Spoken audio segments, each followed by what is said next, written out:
ए बिरहा ऐसा हो कि पीरस वाले भैया पीरस से आनंद ले ली हम जगह काट करू रस के आनंद ले तो वही काट करू रस के आनंद ले ली। अरे वाह बाबा बिरहा में कभी जी चार लोग होगा के दरबार दिखे थे कैसे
सोने से सोने पे चोल रे चंद्रमा उसका इतिहास छुप करेंगे पल किया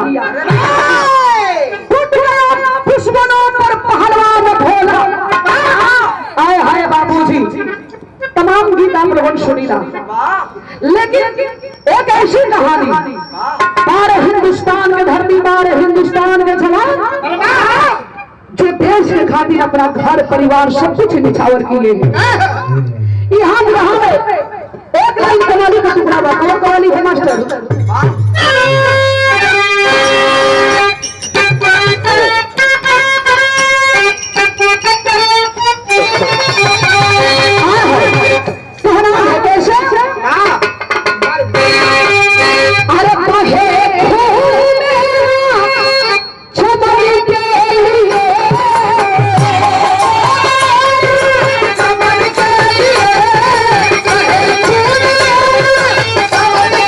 Yeah.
नाम था। अरे वाह। उसी बीच में झांसी रियासत के अंदर अंग्रेजों का शासन चल रहा था और वहां पर अंग्रेज का शासक किसका था? किसका? Lord Malton. अंग्रेज का नाम था लॉर्ड माल्टन। झांसी की रियासत में उसी का हुकूमत चल रहा था बाबूजी। हाय हाय, इतना आतंक कोई अंग्रेज किया कि पूरे झांसी के लोग गदगद कांप रहे थे भैया। ठीक है भैया, पैसा मैनेज कर ली। और कौन सा झांसी था? अरे वाह। वही झांसी जहां के लक्ष्मीबाई अंग्रेजों से लड़के और अपना नाम रोशन की थी। वही झांसी के अंदर अंग्रेज जुर्म मचाना, अत्याचार करना शुरू कर दिया। अब जब अत्याचार करना शुरू कर लिया तब भाई बिरहा में गैर गीत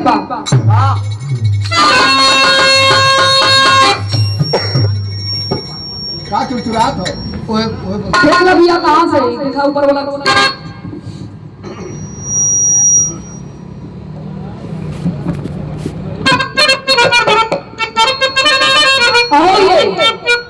हमारे बाबू जी की ओर से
आगे झूठिया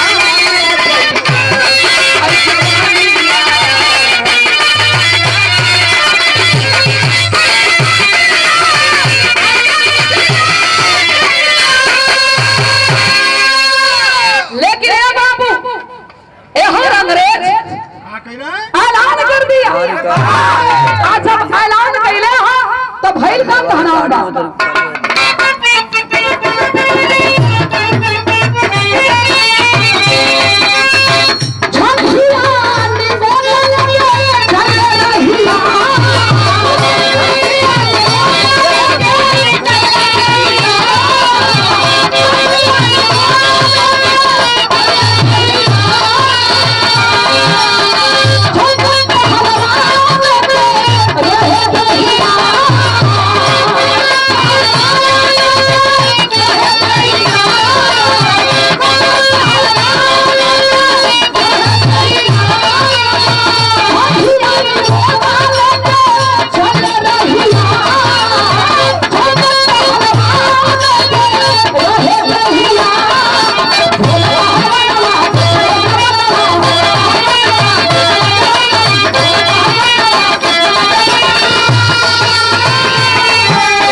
आदरणीय हमारे गार्जियन कोपा प्रधान प्रकाश यादव जी की ओर से रहल बहुत बहुत प्रणाम से भैया लोगों के प्रणाम बा।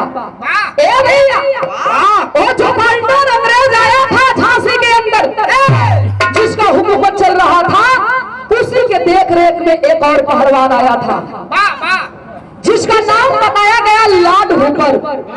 ए भैया सुबेर के बेला भोला पहलवान मुंह हाथ धोले हुए, हाथ में डंडा लाठी ले हुए, एक कांधे पर जंघिया निगोटा लेके और अखाड़े की तरफ जाते हो। तुमने देखो क्या हुआ कि तीन अंग्रेज मिल के और सब हिंदुस्तानियों के पकड़ के पप्पू के पेड़ में लटका के उल्टा मारे थे। अरे बाप रे बाप, जब भोला पहलवान के तरफ ही में आगे लगती गलत की, अरे हमारे सामने हमारे देश के जवानों के हई हाल अंग्रेज करत बा, कानून की जिया ठीक ना रहा, मर गए ठीक हो, लेकिन ऐसा गुलामी बर्दाश्त ना हुई। भोला पहलवान गुस्सा में लाल हो गए, उठा लिया हाथ में लाठी और जाके अंग्रेजन पर जब वार कैले हो तब हिलका ग्रह में लंगित बा। हेलो हेलो हेलो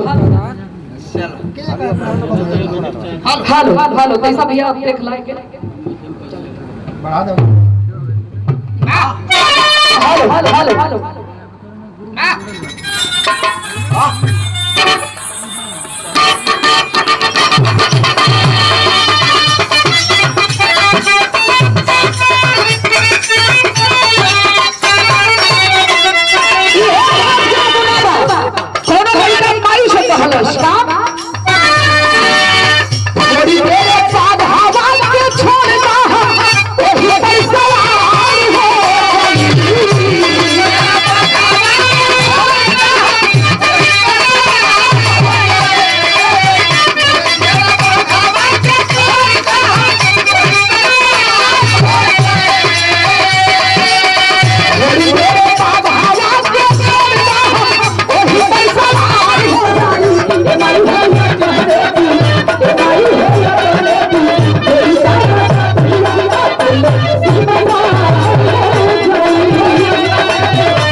अंग्रेज उल्टा करके वही पप्पू के पेड़ में लटकौले रहल। भोला पहलवान सातों अंग्रेजन के मार के और को लाश उल्टा करके वही पप्पू के पेड़ में बांध के चल दिया। अच्छा चलल हो रे बाबू, यहाँ अंग्रेज के पता चल गया कि अरे बाप रे बाप, ये झांसी के अंदर केहू के माई के दूध में दम ना रहल कि हमारा सामना कर ले। ये कौन है भोला पहलवान कि जो हमारे साथियों के ऊपर वार किया है? शांत से अंग्रेज नहीं बैठा बाबू, आखिर अंग्रेज पपिया कैलाश का भाव हो।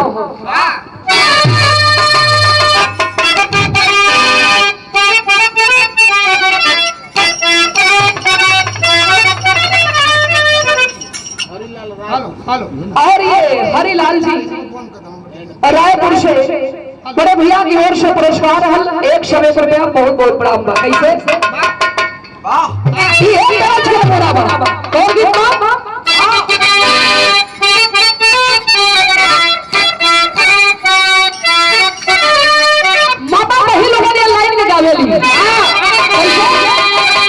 अरे गंगा जी के ऊंची पार अररिया तू हो जहवा पैठा भागवा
$10,000 इनाम रखा गया है। जो पकड़वाएगा ये इनाम उसी को दिया जाएगा। आए हाय बाबू, चप्पा चप्पा अंग्रेज घेर दिए, चारों तरफ ऐलान करवा दिए। भोला पहलवान सोच गई कि अब हमारी जिंदगी बची उची नहीं। आए हाय रात के 12 बजत बा घरे दुल्ही बानी दुल्ही के जाके कहलन कि सुना अब लगत बा हमार तोहार मिलन अंदरे दिन के रहल हो। कहली कि का बात करत हुआ? गोदी में एक 4-5 साल के लड़का बा, लड़का के नाम बा लोरी। लोरी कहा के दौड़ के पकड़ लिया, बोला कि पापा का कहत हुआ कि अपन के संग अपने दिन के आंख में आंसू लेके भोला पहलवान कहते हैं कि सुना अगर हम यहाँ रहत अंग्रेज हमें पकड़ के मार दिया। रात के 12 बजे घर छोड़ के भोला पहलवान भाग चलन। आज जब चलन तो भैया ग्राह में गीत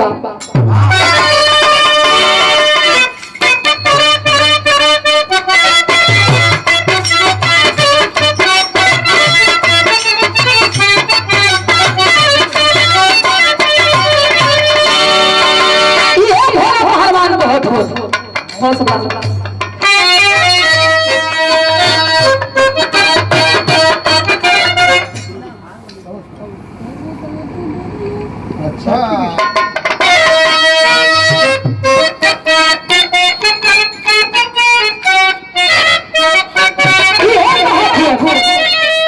अरे घर परिवार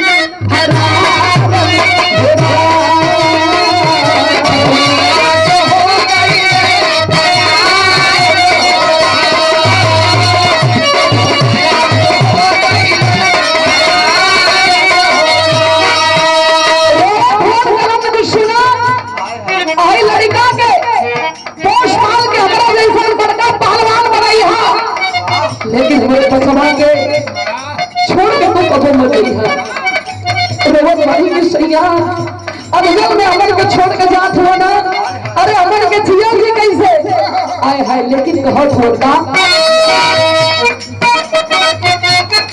ये है बात हो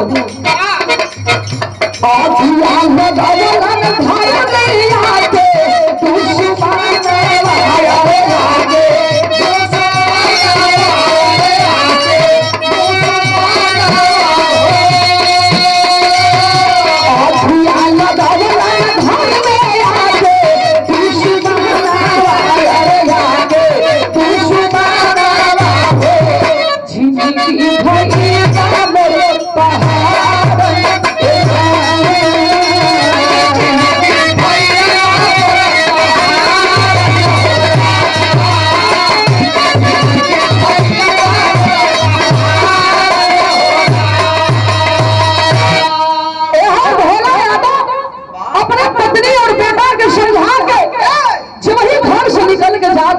तबले आके अंग्रेज घेर लिए और जब आके अंग्रेज घेर लिया हुआ सोच रही कि लगत बा हमके भी पपिया मार दिया बाबा ए बाबू पीछे वाला रास्ता पकड़ के भोला यादव की पत्नी अपने बेटवा लोरी के लेके भागे लगली तबले अंग्रेज घर में आग लगा दल जबला घर द्वार रहल आग लगा के फूंक देलन घर में आग लगल है चारों तरफ धू धू करके जरत बा लेकिन सोच गई भोला यादव की बोले कि अब लगत बा हमन के जील बेकार बा हमन के जील जी कहां कैसे जिया आखिर कबले अंग्रेजन से अपन पीछा छोड़ाई रोवत गाड़ी लेकिन भइल का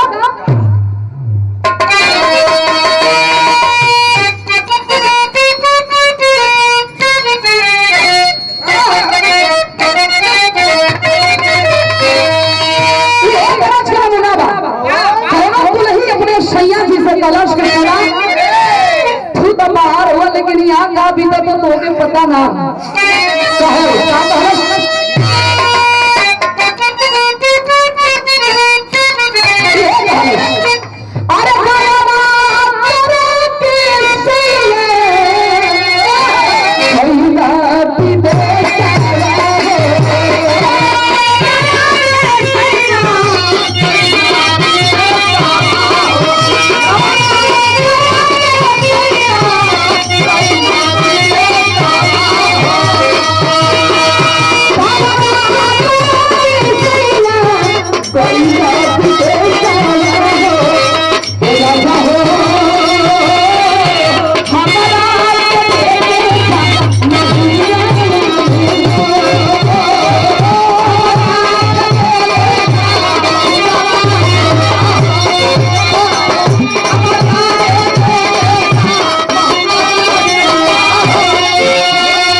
हुरवा का तो हमरा के दे लेके जा चाहिए हुरवा काहे मम्मा की काट दे तू लेकिन भोला यादव की पत्नी रोवत वाली की है तो हसीका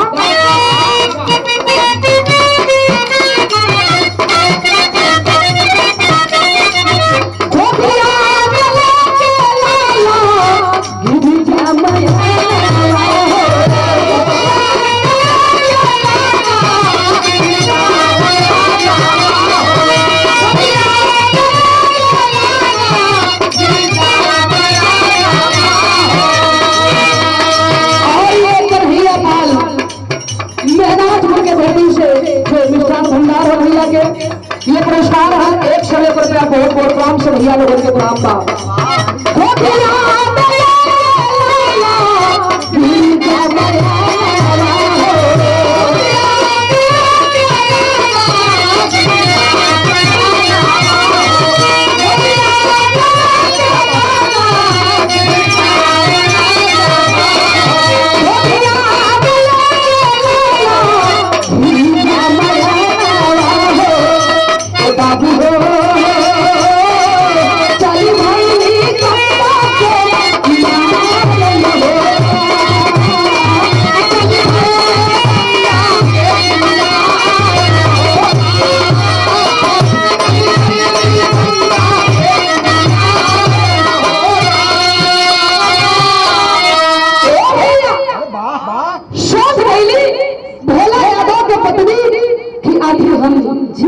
करब। हमारी जिंदगी में अंधेरा हो गई, सैया छोड़ के चल गए। एक बेटा लोरी भाई आखिर एक लेके हम जाई तो कहाँ जाई। घूमते फिरते गंगा जी के किनार पे आई बड़ी, सोचो बड़ी के गंगा जी में कूद के अपन जान दे दे। अगर अंग्रेज हमें पा जीवन तो पापी हमें भी ना छोड़िए, हमारे बच्चा के भी मार दिहन। 5 साल के बेटा लोरी में समझावत पड़ी कि रोइहा मत बेटा, बाबू तो तोहर छोड़ के चल गई। अब हम छोड़ के जहाज पानी लाल रोइहा मत। आखिर माई गिरजा भोला यादव के पत्नी अपने बेटा लोरी से कहत का ही दिन से उठाओ।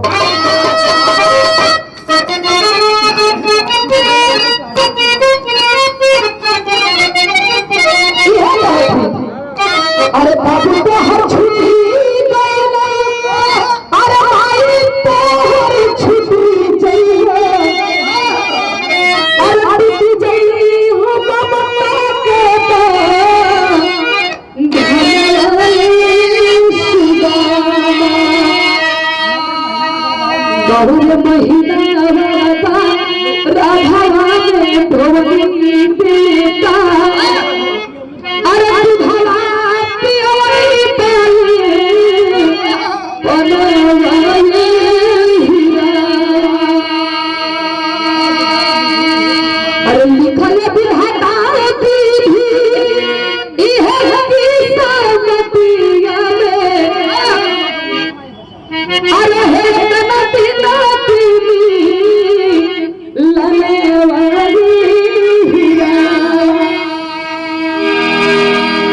बाबू बेटा के समझा के लोरी घड़ी किनार पर छोड़ के पकड़ के अजरा झूलल बा लोरी के माई के जरा पकड़ के लोरी के झूलल बा। लेकिन 5 साल के बेटा छोड़ के वही गंगा जी में छलांग लगा के कूद जाती है। उसी गंगा जी के ही किनार पर मछुआरे मलाह कुछ नाय लेके खड़े थे, सोच रहे थे कि रे 5 साल के लड़का रोवत बा और ये खुद के जान देना चाहती है। पकड़ के वो जल में से मछुआरे छान लेते हैं और छान के समझाते हैं, कहते हैं कि रे माना आखिर क्यों ये 5 साल के बेटा छोड़ के काहे बदे मरत बारू बा बात बा। उन्होंने लगन कहे कि सुना भैया, हमार पति भोला पहलवान अंग्रेजन के चलते पता ना अंग्रेज उन्हें मार दिलन कि धरती पर जिंदा हुन कि ना। आखिर कब तक से लड़का के लेके अपन जिंदगी हम बिताई। समझावत हो कि सुना, अगर मर जाइबू तो तोरे लड़का के का होई। अरे एकर मुंह देखा, आए हाय बाबूजी। समझावत हो गलन कि तू झांसी की धरती छोड़ के अब तू ग्वालियर चल जा, ग्वालियर चल जा।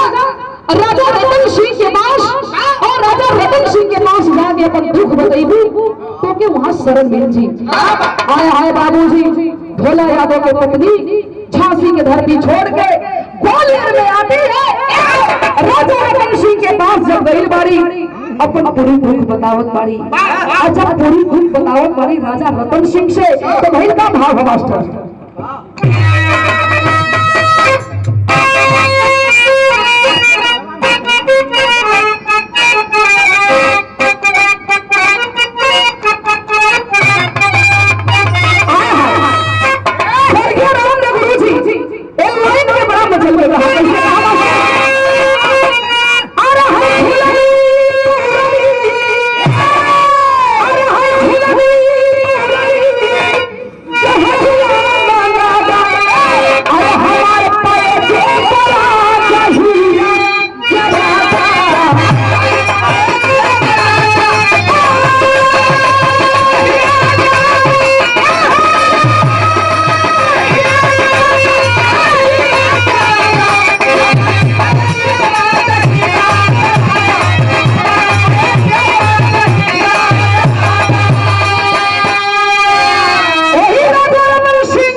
खिया पिया के खूब नामी खूब बड़ा पहलवान बनौले तब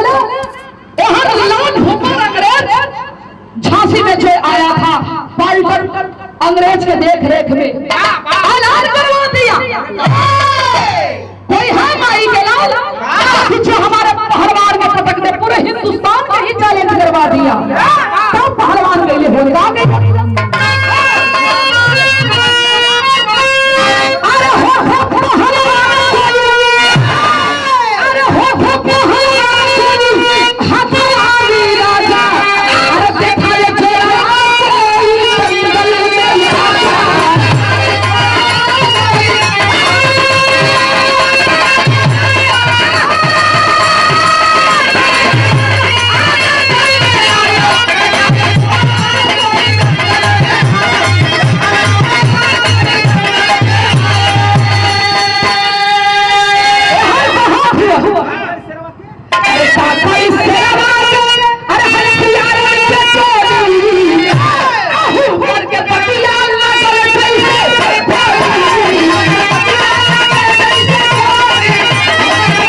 बन के प्रणाम का गौर भरे बाबूजी चैलेंज करवा दिया।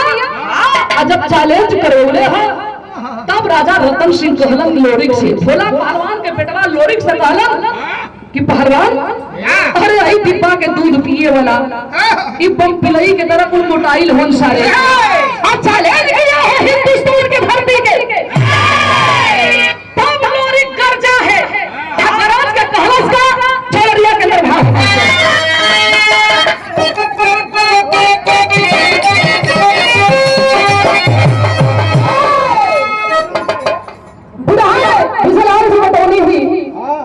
कि कई तरह के चौलरिया गवाले चौलर एक चौलरी जब आप बतौले उनकी का पकड़ के गावल जाला ललरी ललरी ललरी जाने लू तो हूँ ना ना कन्हैया यादव जी जो हमारे प्रधान जी के मौसी के सुपुत्र हैं आपके ओर से पुरस्कार रहल। पहले हमारे गुरु लगन गावा कैसे गावा मास्टर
अरे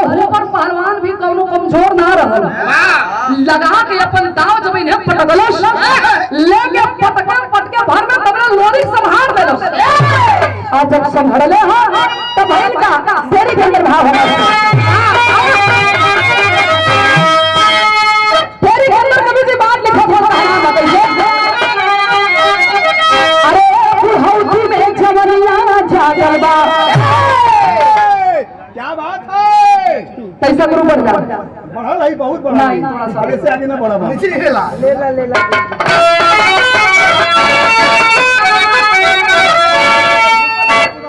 वाह वाह अरे बुढ़ौती में जवनिया जागल बा लड़ले हलवाने आ तो हुआ दिया ए भैया लोरी पटकार पटकार पहुंच गई बंगोरी के जाके एक तरफ बैठ गई।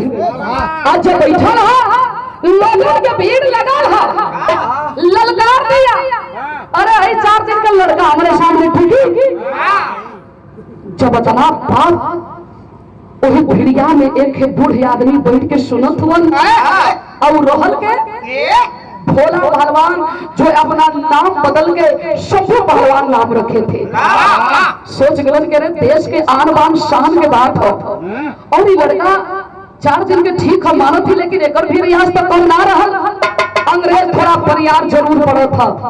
तबला भोला पहलवान जो शंभू पहलवान के नाम बदल के 12-13 साल तक वही ग्वालियर के धरती पर रहत रह गेलन और करेंगे बाबूजी ऐलान कर दिए अरे हो दम है तो के हाथ मिला ले जब इतना बतिया अंग्रेजवा सुनला से हंसे लगल कहे हई देखा ई लड़कन में ना दम तो ई बुढ़वा आइला हमसे लड़े इशारा कैलन कहलन भैया बूढ़ मत जाना एक बार आके अजमाला ए भैया जो ही भोला पहलवान अंग्रेज से हाथ मिलौला बजरंग बली के नारा लगा के आ यही उमर टांग के चिपही अखाड़े पर ऐसे पटकले हुन पटक के छाती में बैठ गेलन आ जब पटक के छाती में बैठला तर ताली बजे लगल आ जब तर ताली बजे लगल हो बाबू तो भइल का आधा के अंदर भाव मास्टर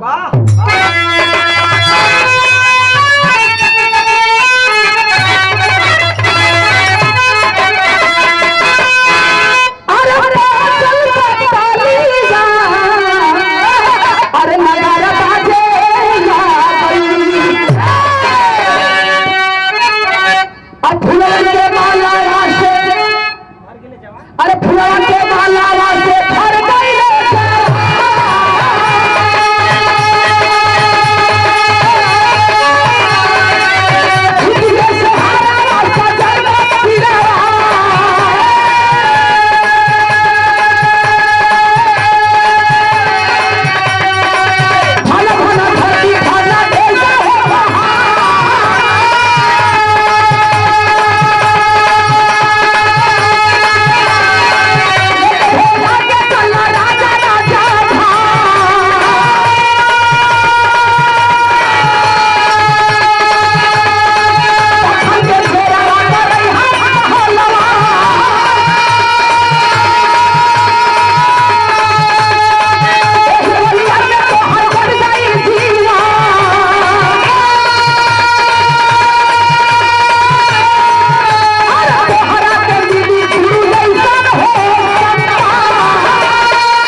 मर्यादा सम्मान राजा रतन सिंह दौड़ के अइलन और फूल के गजरा उठा के गले में डलन सीने से लगौलन और पूछलन की पहलवान कहाँ रहेला गलन की राजा साहब कोनो अपना स्थायी ठिकाना पता ना है जहे सास रहे बिहान बा यही हमारी जिंदगी है कहलन के सुना आज से तो के कहीं कहले के जरूरत ना बा तू चला हमरे कर और जितना हमारे पट्ठा पहलवान हम जोर करैहा हम के रियाज करैहा आ तो के गुरु जैसन सम्मान मिली कोनो चीज के हमारे रियासत में और हमारे अंदर दिक्कत ना हो कोई चीज के दिक्कत है ना मिली आए हाय बाबूजी लेके चलो हुआ लेके देखा यहाँ लोरी थी 17-18 साल का उम्र हो गई लोरी भी ना पहचानत बा कि ई जोन पहलवान हो की काई हमारे बाबू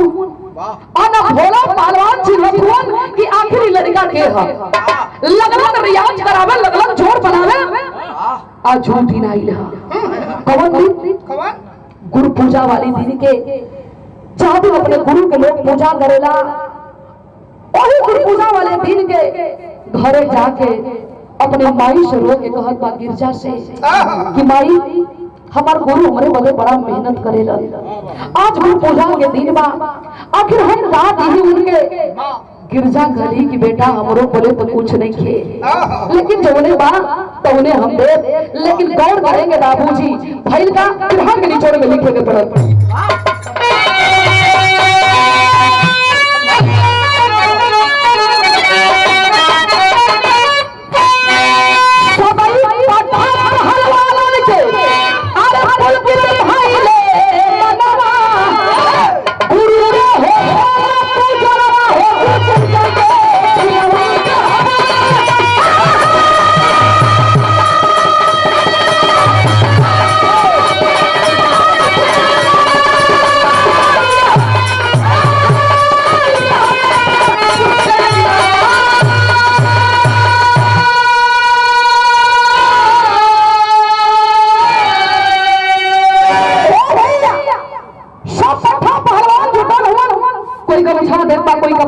कोई पैसा देता कोई मिठाई देता लेकिन लोरी सबसे किनारे पर खड़ा है जाके लोरी कैलस का कैलस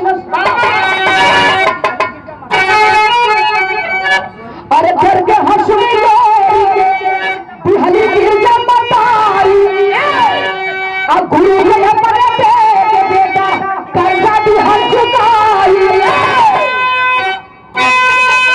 अरे देखते पैसा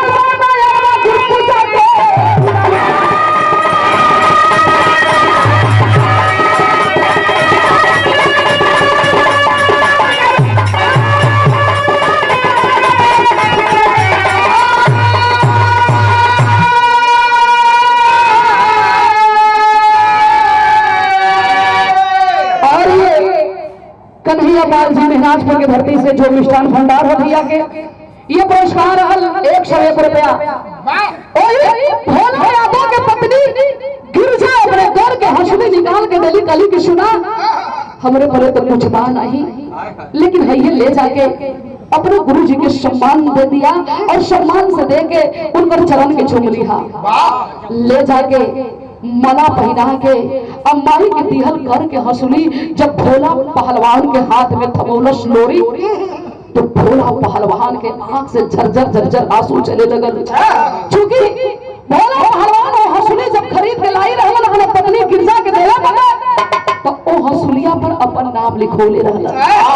और जब भोला पहलवान ओपे नाम जो लिखोले रहलन सामने जब नजर पड़ल तो आंख से झरझर झरझर आंसू गिरे लगल। पूछो फोन के बेटा तू केकर लड़का हुआ?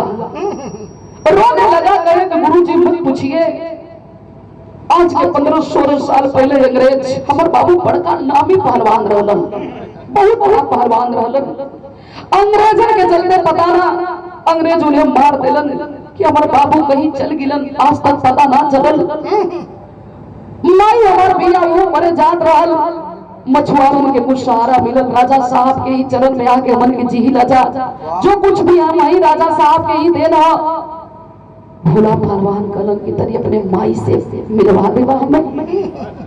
कलश काहे ना गुरुजी काहे ना मिलवाई, लेके चलल है जाके कलश की माई निकला बारे हमारे गुरुजी तो से मिले आई हुआ। अरे बाप रे बाप, भोला यादव के पत्नी घर से निकलल है। आज जब नजर पड़ल हो बाबू दौड़ के जाके वही चरण में बहरा के घिरी तो गई थी। सैया आप अपना दिन के बाद अपना दिल रहला कैसे हमन बिना कैसे तो अपने आप के जी लेला। देखा है तो हर बेटवा लोरी कहले रहला ना कि हमरा जैसा पहलवान बनई है, पहलवान बनौले ही देखला। तोरे बेटा के सेवा में कोनो कमी ना रखले ही सैया देखला। जितने लोग बैठे थे बाबूजी सबके आंख से झरझर झरझर आंसू चलत रहल। पत्नी के उठा के सीने से लगा लेते हैं, बेटे के सीने से लगा लेते हैं। तो ये रहा हिंदुस्तान के एक जवान की कहानी। तो गीत के आखिरी बंदे भाव हो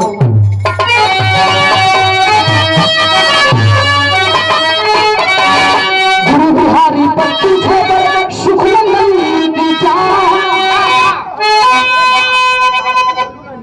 काशी